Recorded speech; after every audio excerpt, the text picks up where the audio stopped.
en deuil après la mort de son père, Paul Sarkozy, décédé à l'âge de 94 ans ce samedi, 4 mars 2023, Nicolas Sarkozy sait qu'il peut compter sur le soutien de son ami Didier Barbelivien.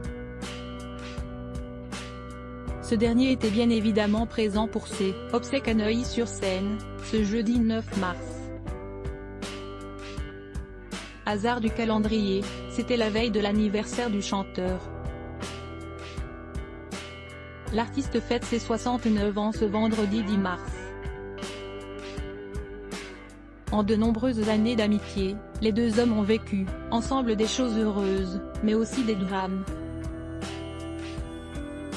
Quand il a été élu président de la République en 2007, fidèle en homme de clan, Nicolas Sarkozy n'a pas oublié son ami. Il conviait à plusieurs voyages officiels. Mais l'un d'eux a bien failli mal tourner. C'était en 2009, sur la route du Congo. On est dans l'avion présidentiel et on se croit intouchable. Or, l'avion, au démarrage du Bourget, est allé se mettre en bout de piste pour prendre son envol, pour décoller, et sur le trajet du départ, au bout de la piste, le réacteur avant droit a explosé, avait raconté Didier Barbelivien dans cet avou, sur France 5 en janvier 2022. Ça a fait un bruit horrible évidemment. Tout le monde s'est dit, qu'est-ce qui se passe ? On ne pouvait plus voler, donc tout le monde est descendu, le président en dernier, avait ajouté le chanteur. J'étais parmi les derniers à descendre, avec ma femme. Le commandant est venu vers nous, et là j'ai posé la question, c'est quand même grave ce qui vient d'arriver. C'est l'avion du président quand même, avait-il raconté à Anne-Elisabeth Lemoine. Là non, ce n'est pas très grave, on va changer d'avion.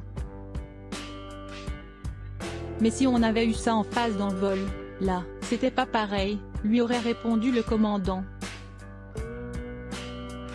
Comme quoi, on peut être dans la 320 présidentielle et risquer sa vie, quand même, avait conclu Didier Barbelivien dans l'émission de France 5.